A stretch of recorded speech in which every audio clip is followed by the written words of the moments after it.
pour cette deuxième table ronde. On va rentrer concrètement avec nos intervenants dans les méthodes et la pratique du hors-piste. On en a parlé tout au long de la journée. On a bien compris on était dans un système en mutation, que pour ça on avait besoin de changement de vision, qu'on a eu des conseils tout au long de la journée et par tous les intervenants qui ont été donnés, à la fois de travailler beaucoup plus au niveau territorial et d'aller même jusqu'à l'échelon de la granularité. C'est ce qui était dit par David Pinet et les intervenants de la table ronde 1.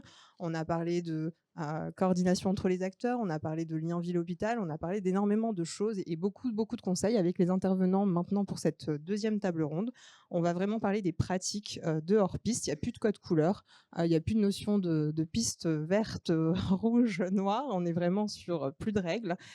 Et pour cette table ronde, donc, je vais présenter les différents intervenants. Donc, Arnaud Van Est, directeur général du Centre hospitalier régional universitaire de Nancy, qui est l'établissement support du GHT Sud-Lorraine. Antoine Malone, voilà, on est représenté.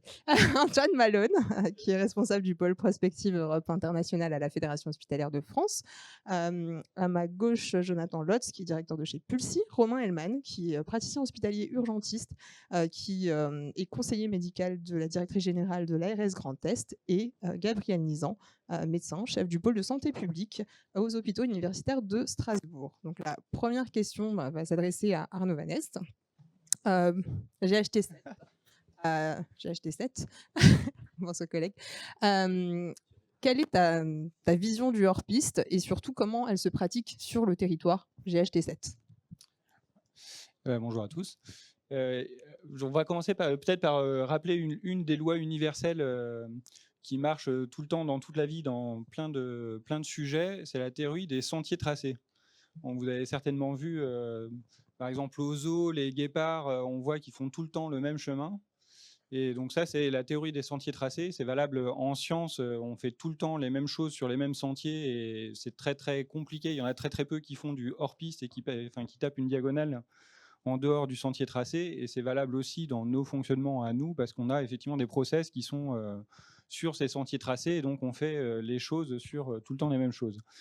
Après, au-delà de l'idée de faire du hors-piste parce que c'est fun, etc., il y a l'idée de pourquoi est-ce que parfois on doit faire du hors-piste et puis après, comment on fait du hors-piste pour effectivement éviter l'accidentologie et les cas de type Schumacher. Dans les cas qui imposent de faire du hors-piste, le premier sujet, c'est les circonstances parce que quand les circonstances évoluent énormément, quand le guépard a un gros caillou qui l'empêche de faire son sentier tracé, du coup, il est obligé de sortir et de faire du hors-piste. Et nous, on est un peu dans cette situation-là en termes de système de santé. Et puis après, il y a la méthode, c'est ce qu'a présenté Antoine, et il l'a redit plusieurs fois. C'est pas parce qu'on fait du hors-piste que c'est l'anarchie, que c'est la liberté, qu'on peut aller dans tous les sens, qu'il n'y a pas de cadre et qu'il y a un management qui est complètement libéré sans qu'il y ait de sens, de structure, etc. Donc c'est important de rester avec la recherche d'impact, avec la recherche de notre impact et de notre métier à tous, qui est le besoin de santé publique et la réponse aux besoins de santé publique, et puis d'y aller avec méthode pour évaluer l'impact et pour s'assurer qu'en termes de gestion de projet, etc., on y va de façon efficiente. Donc voilà le grand cadre. Après, quand on regarde la cartographie aujourd'hui, quand on essaie de poser un diagnostic, si on pose les choses de manière très très simple et comme c'est fait, on en discute souvent avec Antoine, comme c'est fait dans d'autres pays, quand on regarde les grandes données, on a énormément de pathologies chroniques avec le mur démographique du vieillissement qui va avoir son impact en termes de pathologie. On a des carences de personnel soignant et médicaux. Et puis la troisième donnée, c'est on ne va pas rajouter plus de fric, sauf pour le privé. Mais en dehors de ça, en fait, on ne va jamais avoir autre chose que c'est, en tout cas pour les 5-10 ans qui viennent, on ne va jamais avoir que ces trois grandes données. Et il faut les regarder droit dans les yeux. Et quand on les regarde droit dans les yeux, il y a quelques grandes leçons, mais c'est ce qu'expliquait, en tout cas la résultante et ce qu'expliquait Antoine tout à l'heure. Les systèmes de santé amènent à considérer que comme il n'y a pas plus de soignants, pas plus de médecins, pas plus d'argent, en fait, il va falloir qu'on fasse beaucoup, beaucoup moins de soins et qu'on se batte tous pour que notre population elle soit en meilleure santé et qu'elle reste au maximum à domicile. Et ça signifie que nous, il faut qu'on travaille de manière très très différente. Et le hors-piste, en fait, il commence là, c'est-à-dire de se poser clairement le but sur le fait que nous, notre travail à nous hospitaliers, c'est d'éviter que les patients ils arrivent chez nous et de travailler pour que justement ce soit les autres acteurs de santé qui travaillent. Ce qui est changement de paradigme important. Après, on peut se dire que de toute façon, vu l'impact du vieillissement, on aura toujours plus de boulot et que donc c'est pas un sujet de décroissance de l'hôpital, c'est plutôt un sujet d'adaptation de l'hôpital pour qu'on puisse nous s'occuper des cas qui relèvent vraiment de l'hospitalier, mais de toute façon, on aura tous beaucoup, beaucoup plus de boulot que ce qu'on arrive à absorber. Mais donc, le fait de poser le problème notre objectif, en fait, c'est de mieux prévenir et mieux garder les patients à domicile. Ça signifie qu'en fait, il faut qu'on travaille beaucoup, beaucoup plus avec les différents acteurs du territoire, avec les acteurs notamment du soin à domicile, avec tous les professionnels de santé libéraux. Et là où on a le sentier tracé qui est schématiquement jusqu'à 2019, on va se dire qu'on se battait tous dans notre couloir pour maximiser notre chiffre d'affaires, pour maximiser nos parts de marché. Là, il faut qu'on sorte de ce système-là. Et là où on était chacun dans notre couloir et où on était bon et on essayait d'être très bon en bouffant de la part de marché, maintenant, notre objectif, c'est de travailler entre les couloirs et de travailler avec des acteurs qu'on ne connaissait pas jusqu'à présent. Donc ça suppose, pour nous obliger à sortir du sentier tracé, à se remettre en question et puis après à ouvrir des comitologies qui sont jusqu'à présent internes. Peut-être qu'il faut les ouvrir et faire rentrer, je ne sais pas, dans nos CME de la médecine libérale, des infirmiers libéraux, des acteurs du soin à domicile. Et ça, c'est vraiment, nous, il faut nous-mêmes, qu'on se secoue et qu'on fasse rentrer en fait leur regard et leurs besoins à eux. Et du coup, peut-être passer moins de temps sur nos sujets à nous qui étaient très orientés sur des sujets internes, des sujets de structuration et des sujets de part de marché, vers beaucoup, beaucoup plus de transversalité avec, juste après, la brique d'après, c'est quel système d'information pour qu'on discute tous ensemble, pour qu'on puisse mieux prendre en charge la population. Donc, premier gros changement. Et deuxième gros changement, c'est depuis dimanche soir, il y a quand même une démocratie qui est beaucoup, beaucoup plus fragile. Et ça, on ne peut pas l'ignorer. Et ça, on a un gros boulot dans notre banette à nous. Quand on regarde la situation, la carte du vote sur l'ensemble des territoires, j'imagine que tout le monde l'a regardé avec effarement. On voit qu'on a, en dehors des métropoles, un vote qui est le vote de la colère et dans une ampleur immense.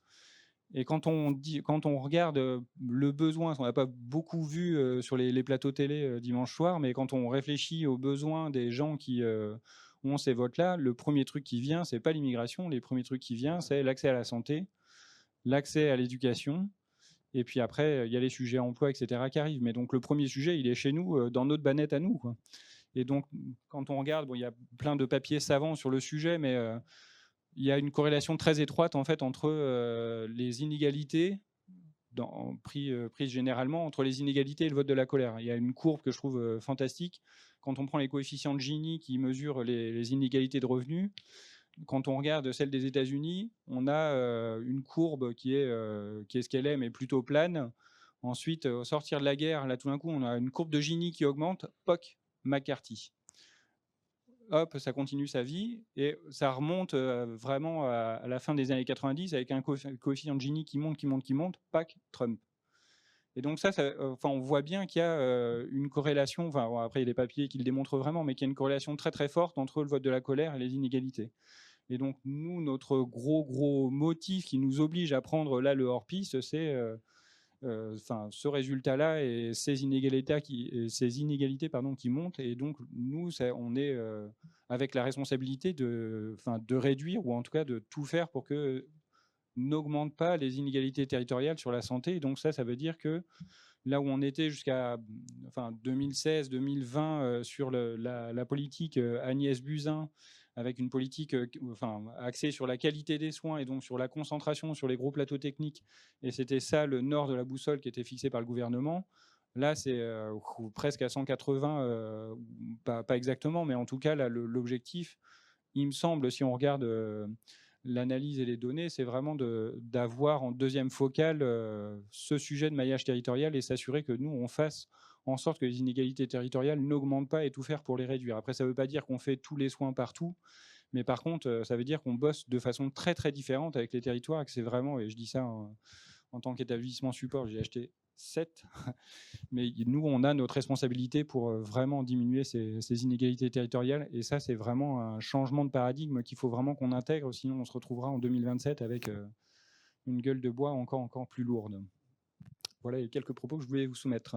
Merci Arnaud, on a bien entendu les propos et c'est vrai que on a parlé d'inégalité territoriale, de maillage aussi, et ça fait le lien avec peut-être ce qui se fait aussi à l'étranger, ce qui était présenté tout à l'instant là par Antoine. Antoine, le hors-piste en dehors de nos frontières, ça donne quoi? Ouf. Ben, ce que tu as dit, Arnaud, c'est très vrai. C'est-à-dire qu'il y a une dimension aujourd'hui, et ça, on l'entend partout, de populisme, de colère, et la dimension, la santé pour créer de la communauté. Et c'est quand les gens se sentent abandonnés de cette communauté, exclus, c'est là qu'on génère de la colère. Donc, c'est bien et ça correspond tout à fait, en fait, avec cette logique de responsabilité populationnelle, puisque l'atteinte d'un résultat de santé, c'est un résultat qui est collectif. C'est-à-dire qui doit s'intéresser à la personne, qui doit fonctionner avec la personne, ses proches, avec son médecin, avec les pharmaciens du coin, avec la collectivité, la ville. Et c'est l'ensemble de tout ça qui nous permet de viser, de se dire, ben, ces gens-là, ils vont être moins malades. On va amputer moins de personnes. Et en faisant ça, on crée de la communauté. Et ça, c'est quelque chose, je pense, ça renvoie peut-être à, vous connaissez mieux l'histoire de l'hôpital que moi, mais aussi un peu aux origines de l'hôpital, qui était quelque chose de profondément ancré dans sa communauté et qu'il faut faire revivre aujourd'hui. Après, dans leur piste aussi, moi, je suis toujours très admiratif. Des fois, on me dit que je suis une groupie, mais c'est vrai. C'est pas facile. Aujourd'hui, dans le contexte, on voit, et c'est heureux, il y a un changement de fond, les gens se découvrent, ils ont envie de sortir. Mais il en reste pas moins, et ça a été redit, ce modèle a été, entre guillemets, inventé par l'hôpital. Et ça veut dire qu'à un moment donné, c'est des gens qui doivent dire, ben, je vais sortir de mon hôpital, je vais aller voir des gens, des fois, la première fois, ils vont dire, ah, vous, l'hôpital, quand on vous appelle, ça répond jamais, ou, etc. Donc, c'est se prendre des vents aussi. C'est pas toujours facile, c'est pas toujours. Et donc, c'est aussi avoir ce courage-là de dire, ben, à un moment donné, il faut commencer, quoi, je vais sortir. Et puis, et petit à petit, et ça demande un vrai courage. C'est plus simple de rester dans son bureau et de dire, ah, de toutes les façons, c'est de la faute des autres, ils ne travaillent pas bien. Mais on sait tous que ça ne va rien régler. Et donc, ce courage-là de dire, ben, il faut commencer, quitte à se prendre des réactions au début. Et ça, c'est littéralement faire du hors-piste. Ce sont des choses qu'on ne faisait pas et qu'il faut faire aujourd'hui en se donnant quand même les meilleurs outils. Hein. Il ne s'agit pas de sortir n'importe comment et de raconter n'importe quoi, mais c'est quelque chose qui demande un certain courage. Donc, je suis très admiratif. Merci, on a bien compris le courage de se prendre des vents, mais il y a aussi la notion des outils. Gabriel, pour le coup, sur le sujet des outils. Oui, d'abord, j'aimerais dire que visiblement, on a été bien inspiré de choisir les termes de ces journées, le hors-piste, parce qu'il y en a plein de déclinaisons et tout le monde brode un peu autour. Et je veux revenir sur les outils que tu nous as présentés, Antoine, qui étaient très bien présentés, c'est toujours passionnant. Mais tu nous as dit, il y a des pistes, des hors-pistes, tu nous as parlé de couleurs de pistes. Et c'est ça qui est difficile pour se lancer dans le hors-piste, c'est qu'il n'y a pas de couleur de piste.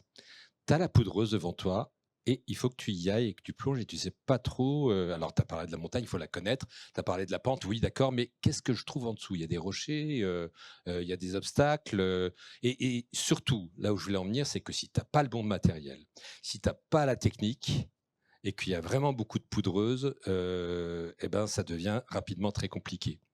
Donc, c'est une autre analogie, je voulais décliner moi aussi un petit peu. Le hors-piste, il faut qu'on y aille. On a vu que désormais, il y avait l'envie de le faire, il y a le besoin de le faire. On ne va pas revenir, les pathologies chroniques, les ressources qui sont limitées, etc. Donc, vraiment, c'est le moment, les planètes s'alignent. Et en plus, il y a les outils qui sont émergents et dont on va parler. Les systèmes d'information sont en place. Et il y a une envie à la fois des hospitaliers, on le sent, ou alors si elle n'est pas là, très rapidement, aux premières rencontres, elles émergent, ces envies. Et en face ou à côté, il y a des partenaires qui se structurent. Et ça, ce n'était pas le cas avant. Enfin, c'était moins le cas avant. Et il y a les CPTS qui sont apparus dans notre paysage, qui se structurent et qui ont aussi envie. Et ensuite, eh bien, l'étape d'après, c'est une histoire d'homme. Il faut avoir envie d'aller dans cette poudreuse, d'hommes et de femmes évidemment, et ça le reste du début à la fin, du professionnel de santé, évidemment. Et c'est là que les choses intéressantes commencent, parce que des gens qui se connaissaient pas ou peu, on les fait se rencontrer, souvent à la demande des CPTS d'ailleurs, et il y a une sorte de magie qui opère, et de fil en aiguille, on trouve le chemin d'improviser les premiers pas, les premières encablures de ce hors-piste, et c'est là qu'il devient important que convergent vers cette envie, vers ces besoins, que convergent les outils, les systèmes d'information, les techniques, les méthodes et les moyens. Parce que à un moment donné, il faudra qu'on se retourne vers les pouvoirs publics et qu'on dise leur piste. Il faut que l'hôpital ait le droit d'y aller, parce que le droit et les moyens d'y aller, parce que le système de financement actuel de notre système de santé ne le prévoit pas à hauteur de ce que ce hors-piste mériterait. Tu nous as montré les avantages qu'il y a à le faire. Évidemment que l'hôpital peut devenir la colonne vertébrale ou au moins un partenaire très important de ce hors-piste. Mais est-ce qu'il le peut actuellement? Est-ce qu'il le peut dans le système de financement qui existe actuellement? On pourra commencer des choses, mais pour les poursuivre et les industrialiser, quand la méthode et les outils seront vraiment éprouvés, comme vous avez commencé à le faire, la FHF a vraiment débroussaillé les choses, et désormais, il n'y a plus qu'à.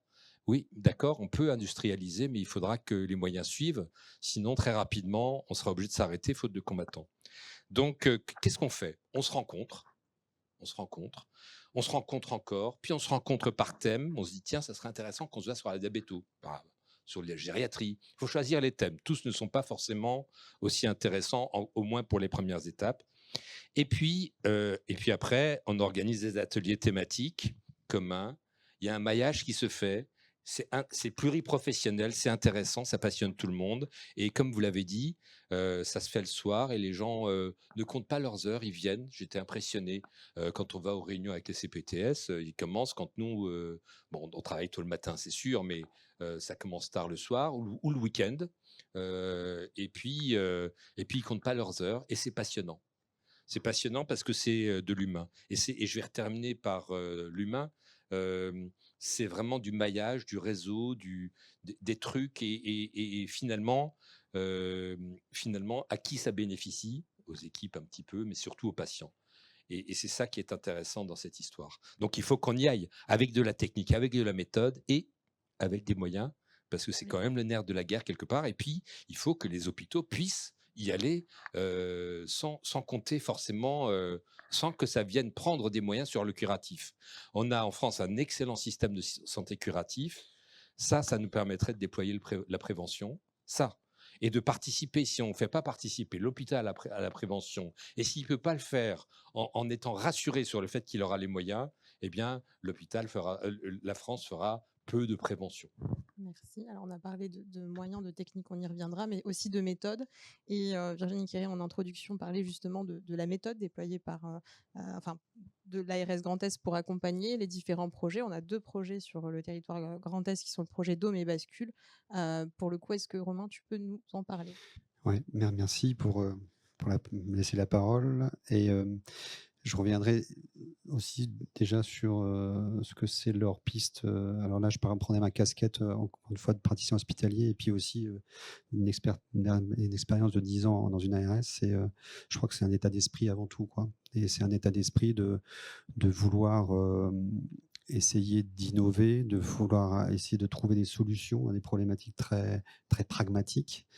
Et c'est un état d'esprit collectif, c'est-à-dire que ça va être partagé par tout le monde, à tous les étages. Je suis toujours étonné on a l'impression que des fois l'agence ne fait pas assez de hors-piste, mais à l'inverse, pour avoir pratiqué le hors-piste en étant à l'agence et d'avoir vu des fois les yeux et le regard de certains directeurs, de certains PCME, en disant mais c'est nouveau, voilà. Donc je veux dire, il faut qu'on partage tout ça, il faut que ça soit vraiment une démarche collective.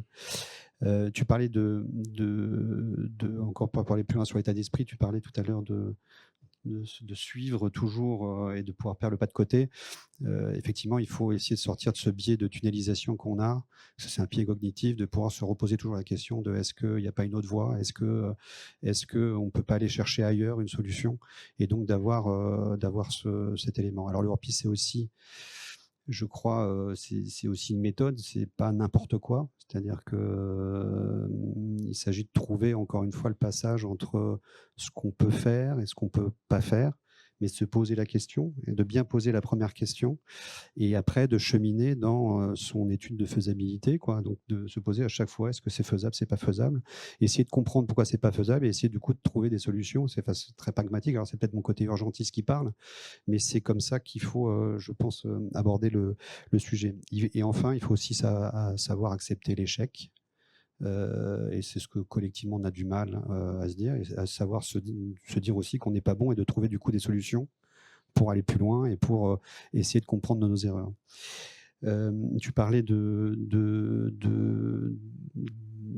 pratique de hors-piste en termes de projet. Faire du hors-piste, c'est aussi de changer un peu la focale d'approche des problèmes qu'on a. On a un peu tendance à toujours les prendre de la même façon. Dans la vie, quand on refait à chaque fois la même chose, c'est que la vie vous envoie toujours les mêmes choses, en fait. Et donc, tant qu'on n'a pas compris, eh ben, ça continue. Et donc, sur les urgences, on s'est posé la question donc on a toujours une solution par je crée des offres alternatives, je crée je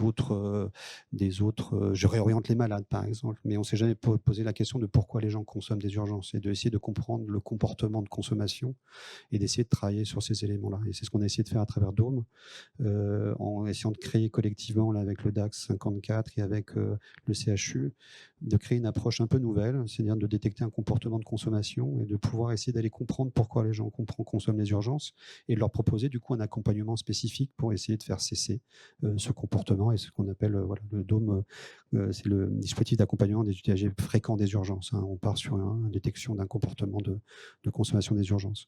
L'autre sujet, c'est aussi de croiser des choses qu'on n'a jamais croisées. Et de croiser des données. Et donc ça, c'est le sujet bascule. C'était de se dire aussi, alors c'est toujours un sujet autour des urgences, c'est un projet qu'on mène avec les 3 CHU, avec les 3 PU de médecine d'urgence du Grand Est, c'est de se dire, on parle de réorientation de malades vers la médecine de ville à partir des urgences, mais on ne s'est jamais posé la question de est-ce que la médecine de ville est disponible à ce moment-là. Et donc l'idée, c'était de dire jour à jour, on va étudier les passages aux urgences, mais on va aussi étudier de l'activité de médecine de ville autour des services d'urgence, autour du service d'urgence étudié, et d'essayer de voir s'il y a une saturation ou pas de cette médecine de ville à ce moment-là. Et donc ce projet est bientôt finalisé, donc on va faire une publication à partir de cet élément-là. Je ne vais pas vous donner les résultats pour l'instant, mais c'est aussi ça, donc changer un peu la focale de comment on observe les problèmes. Merci beaucoup pour cette conclusion de changement de focale. On a parlé de technique aussi, d'outils entre la ville et l'hôpital. Alors Jonathan, pour le coup, on a parlé tout à l'heure de Parceo. Est-ce que tu peux nous en dire quelques mots, présenter aussi Pulsi en 2 mots? Avec plaisir, merci pour votre invitation. Donc Pulsi en 2 mots, c'est le groupement régional d'appui au développement de la e-santé. C'est la structure au service des acteurs en santé médico-sociale qui intervient sur les outils numériques transversaux. Hein, notre objet n'est pas de numériser un établissement ou une CPTS, mais bien de faire le lien et d'être ce hub technique qui facilite la circulation d'informations entre les structures, entre les acteurs. Donc, on porte plusieurs services. Parceo en est un des majeurs. Avant d'en arriver à Parceo, il faut bien comprendre qu'on est dans une logique de plateforme. C'est-à-dire qu'on vient interfacer des outils qui s'appuient sur des référentiels, qui s'appuient sur des composants techniques qui sont communs à l'ensemble des outils. Donc, les outils de télémédecine régionale, les outils de coordination, la messagerie sécurisée de santé, l'Aurore, pour en citer quelques exemples, ont les mêmes composants, ont les mêmes modalités d'authentification. Pour en revenir à Parceo, et je ferai le lien avec le hors-piste, il est essentiel. Parceo, il est issu d'un programme national pour mettre en place les outils de coordination entre acteurs, qui comprend donc des outils de messagerie instantanée, donc le WhatsApp sécurisé, conforme pour la donnée de santé, le dossier patient de coordination, dans lequel on va définir, donc, pour un patient donné, un cercle de soins qui va être en possibilité d'interagir sur des logiques de workflow. Et puis, par CO, il faut le voir également comme un couteau suisse, et on se rapproche du hors-piste. C'est-à-dire qu'on a un outil qui nous permet de configurer plusieurs choses, des formulaires, des règles métiers qu'on va établir et qui permettent de configurer des parcours complexes. Donc, sur ce composant-là, eh bien, quand on a entendu parler de ce couteau suisse, et du coup, les porteurs initiaux dans l'Aube, ayant entendu parler de ce projet de coordination, se sont dit, tiens, ce serait bien qu'on explore avec cet outil ce qu'il est possible de faire en matière de responsabilité populationnelle. Concrètement, on agit par degré de sollicitation au niveau d'urgence. Donc, première chose, au-delà de la RESPOP, on est en train de déployer des logiques de notification des mouvements et notification automatique des mouvements hospitaliers. Donc, un point important, c'est que avec ces outils qui viennent en complément, on n'en rajoute pas aux professionnels de santé, et qu'on automatise tout ce qui peut l'être pour le faire. Donc là, on vient s'interfacer avec des flux techniques pour récupérer les informations des entrées-sorties hospitalières, et on les notifie dans l'outil parcours. C'est un premier degré, un premier lien qui est en train de se mettre en place vers la ville pour déjà avoir l'information. Tiens, mon patient a été hospitalisé. Tiens, mon patient est sorti.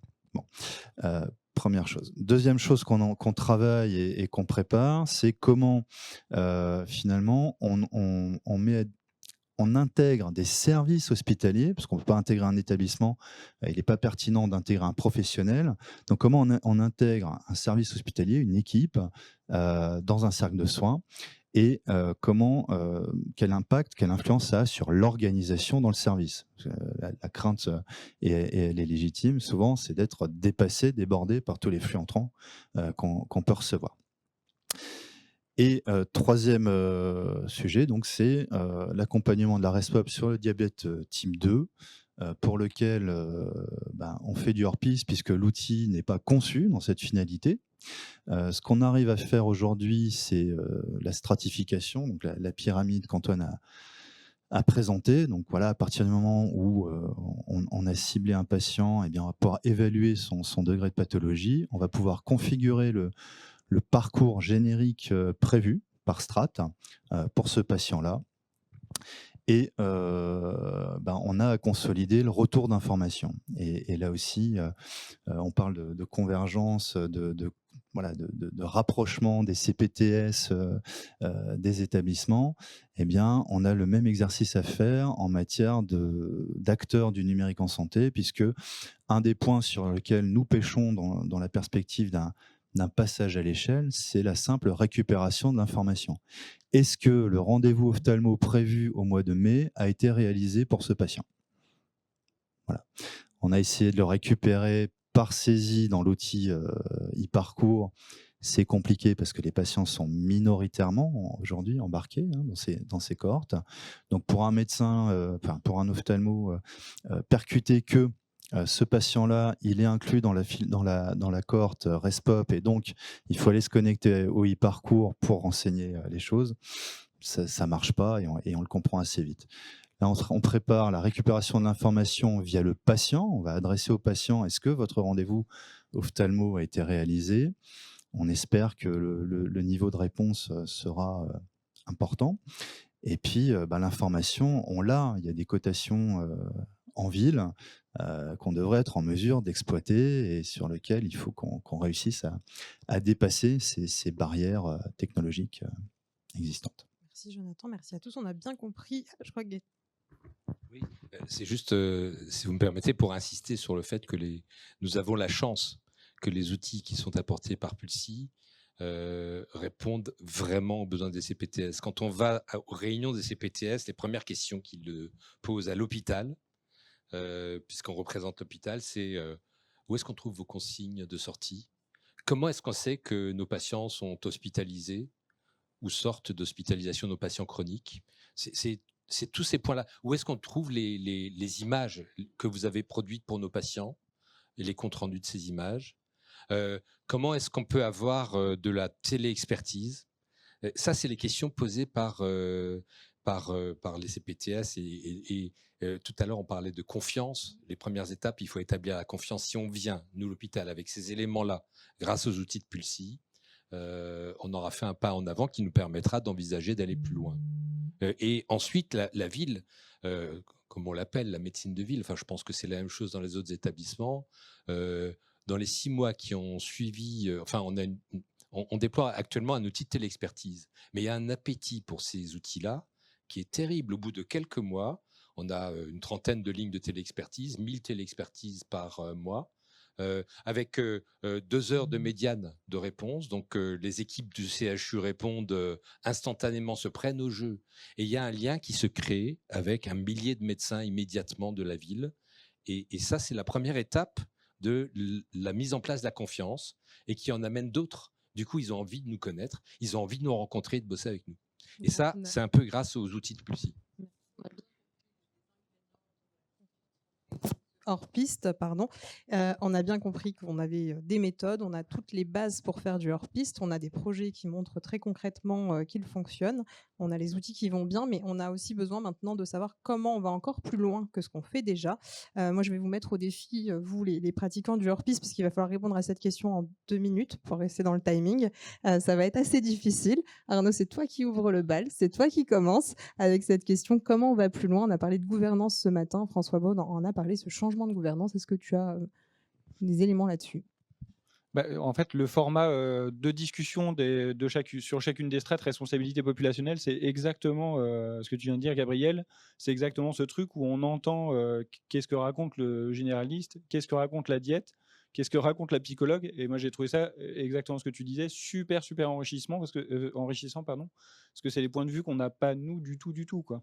Et je trouve que ce format-là, responsabilité populationnelle, a 3 milliards d'avantages, et parce qu'on construit des outils qui permettent de vraiment construire la santé telle que ça ferait sens de la construire, et on construit aussi cette transversalité-là où moi, je trouve que la responsabilité populationnelle, il y a un truc qui est assez énorme, moi, qui m'avait beaucoup frappé, que j'ai déjà raconté plusieurs fois, mais dans la responsabilité populationnelle, on se rend compte qu'en fait, en discutant les uns avec les autres, qu'on fait tous des choses extraordinaires pour les patients.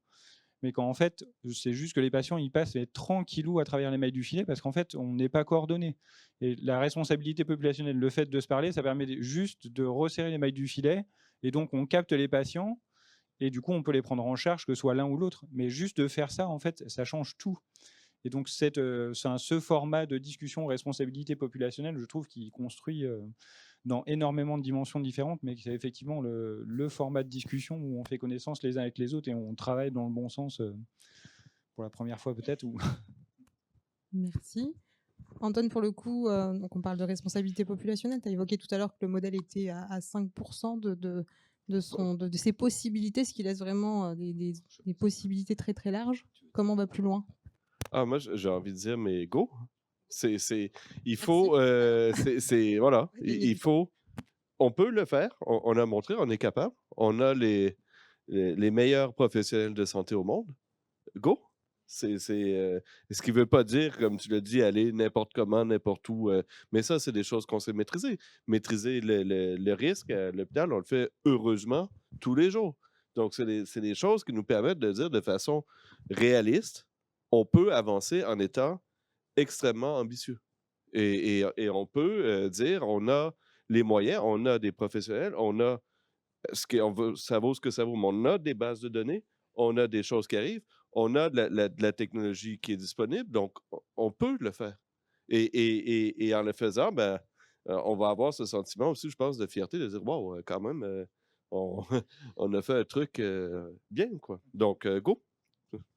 Gabriel, Jonathan, Oui. sur la notion des bases de données, justement. En écho à ce que vient de dire Antoine, oui, en tant que médecin de DIM, je ne peux qu'abonder. On accède à des bases de données incroyables qu'on n'avait pas il y a quelques années. La base de données nationale du PMSI pour toutes les hospitalisations, le SNIRAM pour tout ce qui n'est pas hospitalier, et puis dans nos établissements, de plus en plus d'entrepôts de données de santé. Et tout ça, ça va nous permettre non seulement de mieux cibler ce que nous voulons faire, parce que ça vient documenter et éclairer les actions, mais aussi d'avoir un retour, un feedback et de pouvoir avoir des tableaux de bord et de mesurer les impacts sur l'état de santé de la population et puis la matérialité de ce qu'on est en train de mettre en place. Donc oui, on a la chance que tout converge à un moment donné. On a les outils, on a les données, on a des outils, des systèmes d'information territoriaux.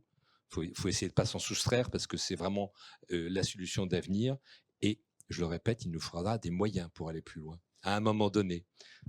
Merci. Mais pour le coup, alors juste pour la transition avec Jonathan, c'est vrai que sur les systèmes d'info, ce qui se fait aussi à l'étranger est assez intéressant. Jonathan, peut-être en quelques mots, comment on va plus loin? Oui, donc on a les données, on l'évoquait, il faut qu'on s'autorise à y accéder de manière plus affirmée.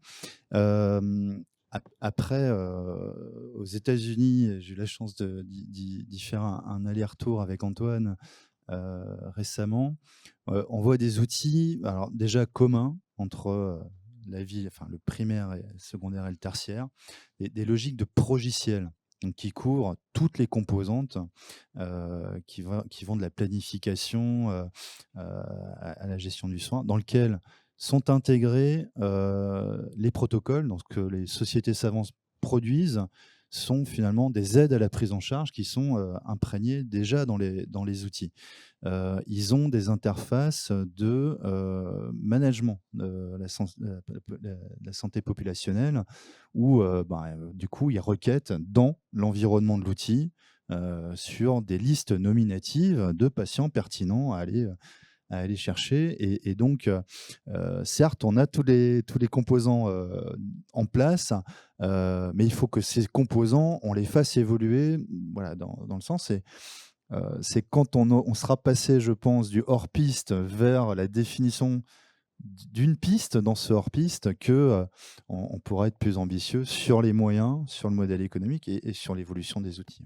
Justement, définissons une piste dans ce hors-piste. Romain, pour toi, le dernier mot sur le côté stratégie. On a bien montré qu'on a les outils, on a les idées, tout ça. Encore une fois, je reviens, il faut se poser les bonnes questions et que trouver un intérêt à agir commun, hein, parce que dans tout écosystème, il faut qu'on ait un intérêt à agir commun pour que l'expérimentation initiale ou la bonne idée initiale soit transformée derrière. Et l'IA est un bon exemple. Hein, moi, je me suis toujours posé la question en tant que médecin urgentiste, je la vois l'IA un peu partout, sauf chez moi dans mon service d'urgence. Voilà, on me parle de responsabilité populationnelle, on me parle de plein de choses, mais moi je la vois pas en fait. Et donc les questions et pourtant il y a des idées en fait. Et du coup, comment on a se poser la question d'avoir une stratégie commune sur comment je favorise l'émergence des idées et des projets, et comment je prépare sa transformation derrière dans un déploiement régional. Et c'est ce qu'on essaie de faire à travers le projet de la feuille de route régionale sur l'IA, c'est de créer ces petits clusters qui vont accompagner les idées et de pouvoir après d'emblée se poser la question de comment je peux après transformer. Donc je dirais, c'est pas qu'un problème d'argent. Je suis d'accord avec toi que ça se pose à un moment ou à un autre, mais c'est pas la porte d'entrée pour moi l'argent. C'est vraiment le projet, la stratégie qu'on a derrière. Merci à nos experts du hors-piste. On a peut-être encore quelques minutes pour des questions.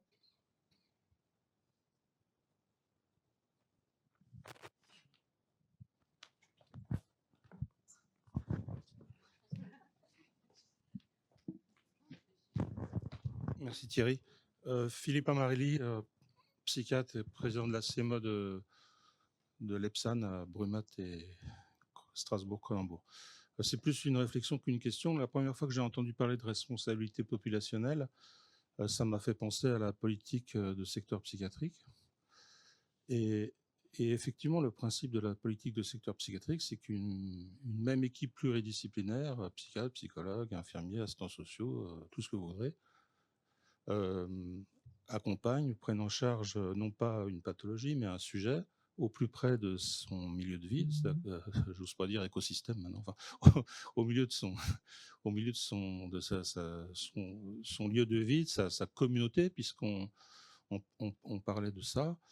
Et c'est tout à fait le principe de la psychiatrie de secteur, dont un des prolongements sont les projets territoriaux de santé mentale, d'ailleurs, dans un certain sens. Hein. Après, pour ça, il faut, alors même quand on a la stratégie, il faut quand même les moyens. Et il faut quand même bien reconnaître que de manière inversement proportionnelle à la réaffirmation de la psychiatrie de secteur ou dite psychiatrie de proximité dans le Code de la santé publique, la considération pour les moyens qui sont nécessaires pour ces accompagnements, c'est très difficile d'obtenir des moyens quand on parle de secteur psychiatrique. Il y a des moyens sur des appels à projets, de projets d'équipe mobile, de projets ciblés, de projets innovants, de projets tout ce que vous voudrez. Mais disons que ce qui fait le tissu de cet accompagnement d'une personne dans toutes les dimensions de sa prise en charge, c'est-à-dire et surtout d'une dimension de la prévention. N'importe quel psychiatre d'exercice public, n'importe quel infirmier sait que si on hospitalise au moment où il faut une personne avant qu'elle décompense, elle restera 3 jours. Quand vous l'hospitalisez décompensée, elle restera 3 mois. Tout le monde le sait, ça. Mais pour autant, on n'a pas le sentiment que les pouvoirs publics promeuvent vraiment cette responsabilité populationnelle qui est pourtant le socle de la psychiatrie normalement. Voilà, c'était la réflexion sur la déresponsabilité populationnelle des pouvoirs publics.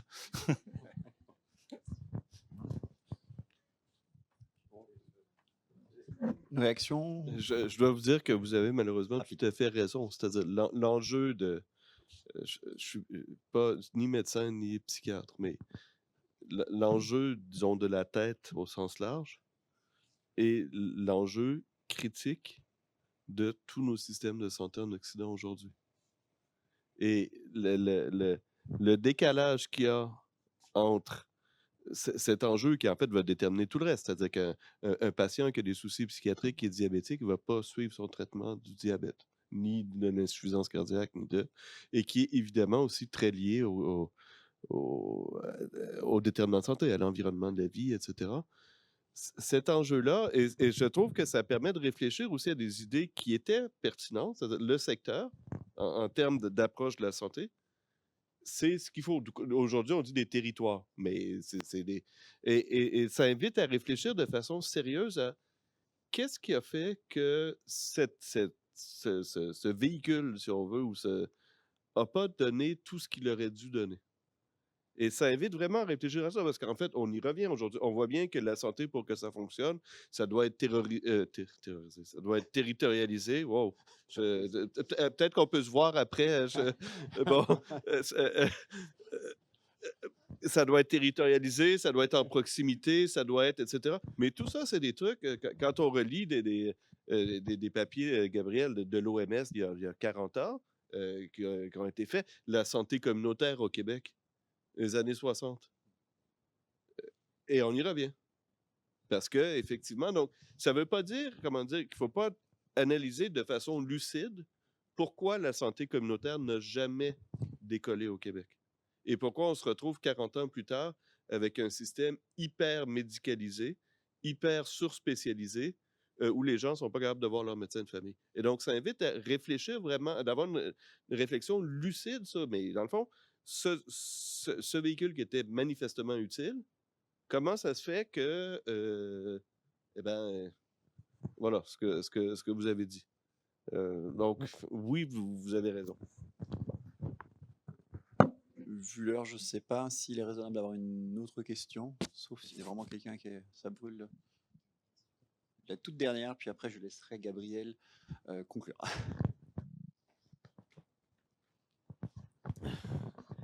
Caroline Guillotin, CHRU de Nancy, département médico-social.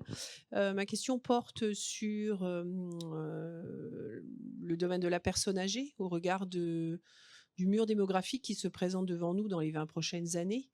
Quel dispositif on pourra mobiliser et de quelle manière on pourra faire du hors-piste, pour reprendre le thème de la journée, pour faire face justement à cet enjeu démographique et retarder le plus possible l'entrée dans la dépendance d'un nombre croissant de personnes âgées et l'entrée dans la médicalisation nécessaire, puisque c'est aujourd'hui qu'on ne parle plus de grand âge, mais de très grand âge, et de la médicalisation qui s'accompagne du très grand âge.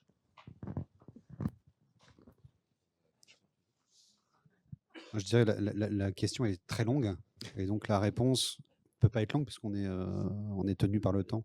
Non, mais 53 secondes. je pense qu'il va falloir faire du hors-piste et donc d'en discuter tous ensemble, hein. Donc je sais pas si ça passe par peut-être des assises régionales de quelque chose sur un sujet comme cela pour qu'on voit comment dans la région on peut s'approprier ce sujet-là. Voilà. Mais encore une fois, trop long certainement.